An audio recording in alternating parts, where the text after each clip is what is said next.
नमस्कार। ए to Z dishes Usha Korjani में आपका स्वागत है। आज आप सभी के साथ मैं शेयर करने जा रही हूँ हलवाई जैसे जालीदार मलाई घेवर। खाने में बहुत ही मज़ेदार लगते हैं और ये जो घेवर है इसे तीज त्यौहार पर बनाया जाता है और ये घेवर वैसे मोल्ड के साथ बनते हैं, पर आज इस वीडियो में मैं आपको बताऊंगी कि बिना मोल्ड के आप इतने परफेक्ट जालीदार हलवाई जैसे घेवर कैसे बनाएं। तो वीडियो को एंड तक ज़रूर देखिएगा। चलिए बनाना शुरू करते हैं। तो सबसे पहले मैं बनाऊंगी रबड़ी। तो उसके लिए मैंने यहाँ पर गैस के ऊपर एक कढ़ाई रख दी है और इसके अंदर हम डालेंगे 500 ml दूध। अब कोई भी दूध इस्तेमाल करें और इसे बीच बीच में चलाते जाएं इस तरह से करछी की मदद से, और इसे उबाल आने तक आपको पका लेना है। तो यहाँ पर दूध में उबाल आ चुका है और इसे हमने एक बार मिक्स कर लिया है। अब डालेंगे चीनी। तो यहाँ पर मैंने 4 चम्मच जितनी चीनी डाल दी है। अब इसके अंदर हम मिल्क पाउडर भी डालेंगे, तो इसलिए हमने चीनी 4 चम्मच ही डाली है। थोड़ा सा मिक्स करेंगे और इसे पकने देंगे जब तक। मैंने यहाँ पे एक ले ली है कटोरी, इसके अंदर हम डालेंगे 3 चम्मच मिल्क पाउडर और इसी के साथ मैं इसमें डाल रही हूँ दूध। तो मैं डाल रही हूँ आधा कप दूध। ये उबला हुआ दूध है, आधा कप डाल दें और ये बीटर की मदद से इसे अच्छे से मिलाएं। आज आपको जो मैं रबड़ी बता रही हूँ वो इंस्टेंट वाली रबड़ी बता रही हूँ। आपकी जल्दी से भी बन जाएगी और स्वादिष्ट भी बनेगी।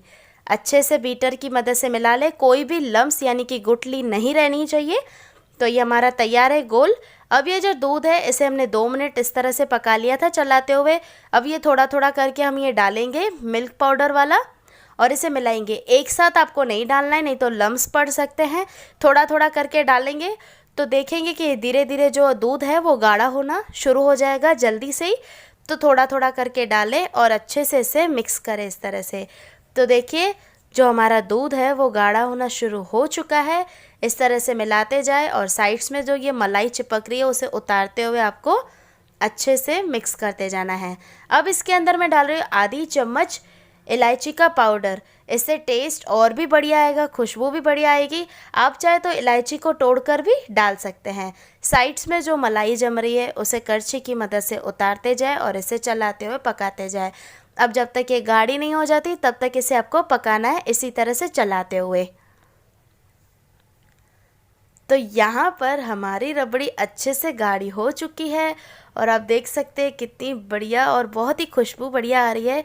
रबड़ी तैयार है। अब हम गैस को बंद कर लेंगे और इसे साइड में रख देंगे। अब हम बना रहे हैं चाशनी। तो उसके लिए मैंने एक पैन रख दिया है गैस के ऊपर। अब इसके अंदर मैं डाल रही हूँ 1 कप चीनी। चीनी डालने के बाद इसके अंदर मैं डाल रही हूँ उसी कप से आधा कप पानी। 1 कप चीनी ली है, उसी कप से आपको आधा कप इसमें पानी डालना है। पानी डालते ही इसे तेज़ आंच पर आपको लगातार चलाते जाना और चीनी को सबसे पहले पिघला लेना है। पूरी चीनी आपको पिघला लेनी है यानी कि मेल्ट कर लेनी है। तो अभी आपको आंच तेज़ ही रखनी है और लगातार चलाना है, 1 मिनट भी रुकना नहीं है। तो यहाँ पर अच्छे से इसे चलाते जाएं और इसे चीनी को पिघलाते जाएं। तो यहाँ पर आप देख सकते हैं हमारी जो चीनी है वो पिघलना शुरू हो चुकी है और हमारी ऑलमोस्ट चीनी पिघल चुकी है। अब देखिए इस तरह से ऊपर बबल्स आना शुरू हो चुके हैं। तो आँच को हम धीमी कर लेंगे और इसके अंदर हम डालेंगे आधी छोटी चम्मच इलायची का पाउडर। आप चाहे तो इलायची को तोड़कर भी डाल सकते हैं, इससे टेस्ट और बढ़िया आएगा चाशनी में। अब धीमी आंच पर ही इसे हमें 2 मिनट तक और पकाना है जब तक कि एक तार वाली चाशनी ना हो। तो ये कैसे होगी मैं आपको बताऊंगी कि एक तार वाली चाशनी कैसे आप चेक करें। 1 चम्मच ले, उसमें थोड़ी सी चाशनी ले और ये दोनों अंगुली और अंगूठे की मदद से इसे इस तरह से करके देखिए। देखिए एक तार आ रहा है। अब गैस को बंद कर लीजिए, हमारी चाशनी भी तैयार है। अब हम बनाएंगे घेवर। तो उसके लिए मैंने मिक्सर ले लिया है। इसके अंदर हम डालेंगे 3 चम्मच घी। बहुत ही आसान प्रोसेस है, सारी मिक्सर में ही आपको बना लेनी है। अब इसके अंदर मैं डालूँ बर्फ़ के टुकड़े 7 से 8। 3 चम्मच घी और बर्फ़ के टुकड़े 7 से 8। अब इसे ढककर आपको इसे पीस लेना है। तो यहाँ पर मैंने इसे पीस लिया है। चलिए ढक्कन को खोल लेते हैं और देखिए कुछ इस तरह से इसकी कंसिस्टेंसी होगी। जैसे आप इसे चम्मच में लेंगे आपको लगेगा एक मक्खन की तरह है। देखिए मैं आपको दिखा देती हूँ। देखिए कुछ इस तरह से लग रहा है ना कि ये मक्खन की तरह है। अब इसके अंदर हम डालेंगे मैदा। तो यहाँ पर मैंने 1 कप मैदा लिया है, तो पूरा नहीं डालेंगे, आधे कप जितना डालेंगे और दूसरा साइड में रख देंगे। अब इसी के साथ हम डालेंगे 2 ग्लास पानी। तो हमें 2 ग्लास एक ही साथ नहीं डालना है, ठंडा पानी डालना है आपको, थोड़ा थोड़ा करके डालना है, पर 2 ग्लास जितना ही पानी डालना है। तो यहाँ पर मैंने थोड़ा डाल दिया, अब इसे पीस लेंगे। तो यहाँ पर मैंने इसे पीस लिया है, चलिए चेक कर लेते हैं। ढक्कन को हटा ले और देखिए कुछ इस तरह से आपका बैटर तैयार होगा। मैं आपको चम्मच में दिखा देती हूँ। अब ये काफ़ी गाढ़ा है। अब इसके अंदर जो हमने मैदा आधा कप बचा के रखा था वो डाल देंगे और फिर से हम ठंडा पानी लेंगे और वो डालेंगे। टोटल मैंने यहाँ पे 2 ग्लास पानी लिया, थोड़ा थोड़ा करके आपको डालना है, पर ठंडा पानी ही डालना है। अब ढककर इसे फिर से पीस लें। तो यहाँ पर मैंने इसे फिर से पीस लिया है, चलिए फिर से मैं आपको बता देती हूँ। तो देखिए कुछ इस तरह से इसकी कंसिस्टेंसी होगी। अब थोड़ी सी ढीली ढीली लग रही है हमें। अब इसके अंदर हम डालेंगे बेसन। तो 2 चम्मच जितना इसमें बेसन डाल दें और इसी के साथ अब इसमें हम डाल देंगे ठंडा पानी फिर से। तो यहाँ पर मैंने फिर से इसके अंदर ठंडा पानी डाल दिया है। अब इसे ढक देंगे और इसे हम फिर से अच्छे से पीस लेंगे। तो यहाँ पर मैंने इसे फिर से पीस लिया है, चलिए ढक्कन को खोल लेते हैं और ये हमारा बैटर तैयार हो चुका है। मैं आपको चेक करके दिखा देती हूँ। देखिए इस तरह से रनिंग कंसिस्टेंसी होनी चाहिए और इसे हम एक बर्तन में निकाल लेंगे। तो देखिए किस तरह से बैटर है। पानी की मात्रा अगर आपको लगती है कि गाढ़ा है, अभी भी बैटर इस तरह से नहीं है, तो आप ऐड कर सकते हैं और 2 ग्लास इनफ है, पर जो भी पानी हो आपको ठंडा पानी ही लेना है। तो देखिए इस तरह से रनिंग कंसिस्टेंसी होनी चाहिए। तो यहाँ पर हमारा बैटर एकदम परफेक्ट तैयार है। अब मैंने गैस के ऊपर एक ये भगोना रख दिया है। देखिए नीचे से ये एक लेवल का है और ऊपर से ये चपटा है। इस तरह से आपको एक बर्तन लेना है और इसमें आधे से कम आपको इसमें तेल डालना है। ज़्यादा नहीं डालिएगा, नहीं तो जैसे ही आप बैटर डालेंगे तो ये उछल कर बाहर आ जाएगा। तो यहाँ पर मैंने डाल दिया है।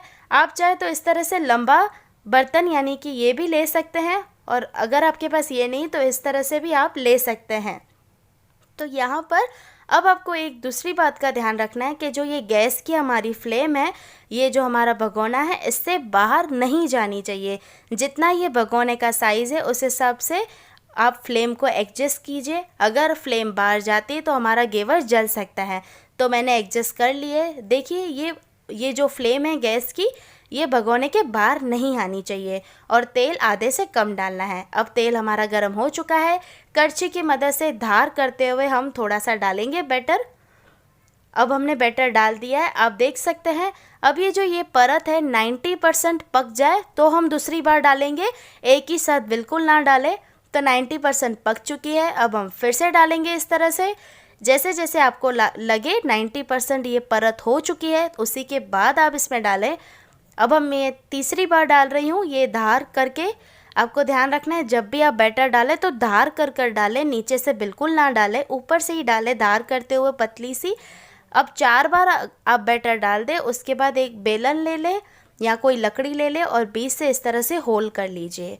अब आपको ध्यान रखना है जैसे ही आप होल कर लेते तो उसमें आपको धार करते हुए बैटर को डालना है, वो होल में ही, ऊपर से नहीं डालना है, वो होल से ही आपको डालना है। तो मैंने एक बार डाल दिया है। जैसे ही 90% उसकी परत हो गई, उसके बाद ही मैंने बीच से दूसरी बार डाला है।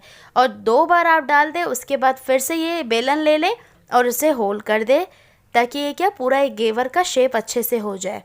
तो यहाँ पर अब जैसे जैसे होता जा रहा है 90% इसकी परत एकदम परफेक्ट, तो उसके बाद मैं ऊपर से ये बीच बीच में धार डालती जा रही हूँ। तो इसी तरह से एक बार परत हो जाए तो ये बैटर डालते जाए बीच में। आपको सिर्फ 2 बात का ध्यान रखना है। पहली कि आप आधे से कम तेल लें, और दूसरी जब भी आप बैटर डालें तो इस तरह से धार से डालें। अब मैंने बेलन एक बार फिर से लगा लिया है और इसके बाद मैं लास्ट में ये लास्ट बैटर डाल रही हूँ धार करके, और इसे हम फ्राई होने देंगे। तो यहाँ पर आप देख सकते हैं ऑलमोस्ट अच्छे से फ्राई हो चुका है। अब एक लकड़ी की मदद से पतली सी इस तरह से निकाल लीजिए। देखिए एकदम परफेक्ट हमारा घेवर हो चुका है। तो अब हम इसे निकाल लेंगे। तो एक प्लेट ले लीजिए, उसके ऊपर एक होल वाली प्लेट रख दीजिए और ये इसके ऊपर रख दीजिए, ताकि क्या जो ऑयल है वो नीचे गिर जाए, अच्छे से ये छन जाए हमारे जो है। अब मैं आपको एक और बना के बताती हूँ। देखिए तेल अच्छा गर्म होना चाहिए और ये धार करके आपको बैटर डालना है। जैसे ही 90% इसकी परत पक जाए तो आपको फिर से डालना है। 3 से 4 बार डालने के बाद आपको बेलन की मदद से इसमें बीच में होल करना है। जैसे आप होल कर लेते हैं तो आपको वो होल में ही बैटर को डालना है, फिर साइड्स में बिल्कुल भी नहीं डालना है, नहीं तो आपका जो घेवर है वो कच्चा रह जाएगा। बीच में ही डालें होल करने के बाद। तो देखिए, और जो आप डाल रहे हैं बैटर वो धार कर कर डालें, ऐसे बीच में ना डाल दे करछी की मदद से। और आप चाहे तो कोई सॉस की बॉटल ले ले और उसमें होल कर ले, उसकी मदद से भी धार करके डाल सकते हैं और करछी की मदद से भी डाल सकते हैं। तो ये एकदम परफेक्ट आप घेवर बना के तैयार करेंगे। तो लीजिए तैयार है एकदम हलवाई जैसे जालीदार घेवर। अब हम इसके ऊपर रबड़ी रखेंगे। तो चलिए मैं आपको वो भी बता देती हूँ कि आप मलाई घेवर किस तरह से बनाकर खाएं। तो इसके लिए एक प्लेट ले लें और इसके अंदर ये एक घेवर रख दें। तो हमने यहाँ पर घेवर रख दिया है। अब हमने जो वो चाशनी बनाई थी वो चम्मच में ले और सारे घेवर पर इस तरह से डालें। अच्छे से आपको डालनी है। तो यहाँ पर मैंने चाशनी डाल दी है। अब जो हमने रबड़ी बनाकर रखी थी वो ये थोड़ा सा घेवर पकड़ ले और ये रबड़ी को इस तरह से ऊपर रख दें। ये बहुत ही इंस्टेंट रबड़ी है, खाने में बहुत मज़ेदार लगती है, तो ज़रूर ट्राई कीजिएगा। तो यहाँ पर मैंने सारी रबड़ी इस तरह से रख दी है। बहुत ही सुंदर लग रहा है, आप देख सकते हैं। तो यहाँ पर जैसे ही आप रबड़ी रख दें तो इसके ऊपर मैं डाल रही हूँ पिस्ता कटे हुए। सारे घेवर पर इस तरह से डाल दें पिस्ता। और इसी के साथ मैं थोड़ी सजावट के लिए डाल रही हूँ सूखी गुलाब की पंखुड़ियाँ। इसे दिखने में और भी मज़ेदार लगेगा। हल्की से मैं डाल रही हूँ केसर, थोड़ी थोड़ी सी सारे घेवर पर। और लास्ट में मैं इसके अंदर डाल रही हूँ ये चांदी का वर्क। ये टोटली ऑप्शनल है। तो लीजिए एकदम परफेक्ट हलवाई जैसा जालीदार मलाई घेवर तैयार है। ज़रूर ट्राई कीजिए। सिर्फ आपको थोड़ा बहुत चीज़ों का ध्यान रखना है जो मैंने आपको बताई है। तो आप इसे ज़रूर ट्राई कीजिए और मुझे कमेंट सेक्शन में बताइए कि आपको रेसिपी कैसी लगी है। अच्छी लगी तो वीडियो को लाइक कीजिए, शेयर कीजिए अपने फ्रेंड्स और फैमिली के साथ और मेरे चैनल को सब्सक्राइब करना बिल्कुल ना भूलें। आज के लिए बस इतना ही। Thank you for watching.